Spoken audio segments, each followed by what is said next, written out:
Well, senators are racing to find a solution as the federal government is once again on the verge of a partial shutdown.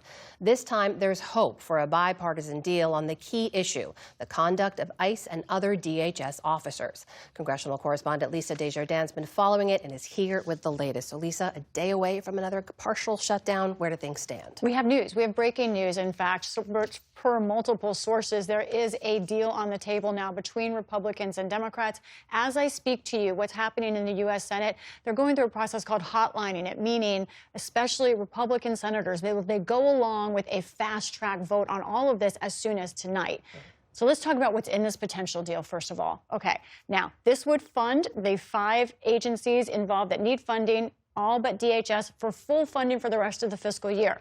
DHS would be taken out, and it would get 2 weeks of funding instead, a short-term funding deal for DHS for 2 weeks.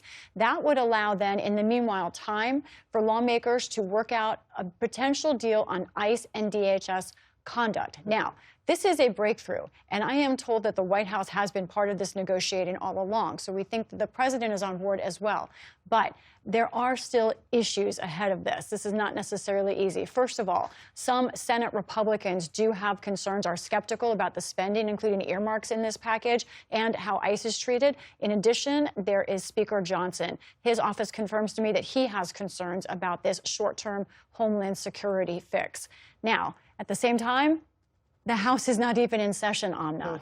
And I don't need to remind you and our viewers, but I will. The deadline is tomorrow. So all of this needs approval, not just by the Senate, but also by the House. So let's imagine a best-case scenario. The Senate passes this deal tonight. That's still not sure, but tonight or tomorrow, the House still has to do it. So right now, we will have a partial government shutdown, at least over the weekend. And we don't know how much farther than that. It depends a lot about when the House can come back and if this deal does get through the Senate. Okay, so a possible deal, some signs of hope, but still a potential partial shutdown over the weekend. Walk us through what that looks like. Yeah, let's remind people, first of all, Congress already passed funding for itself, for parks, and a slew of agencies, but 70% of what it governs is still waiting for funding. So let's take a look at exactly what that means. This is the list, a lot of big agencies, Homeland Security, Defense, HHS. The hope, of course, is that most of these would be funded. And again, DHS would be taken out of the package for its own bill. So what would a partial shutdown mean for Homeland Security? You may be surprised.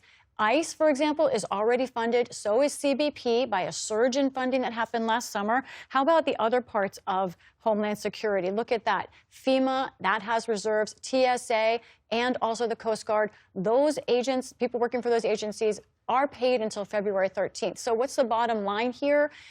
It's good news for these agencies in that any shutdown, weekend or more, would be a minimal effect shutdown, but it sort of takes pressure off of lawmakers, but important for all these agencies to know where they're at.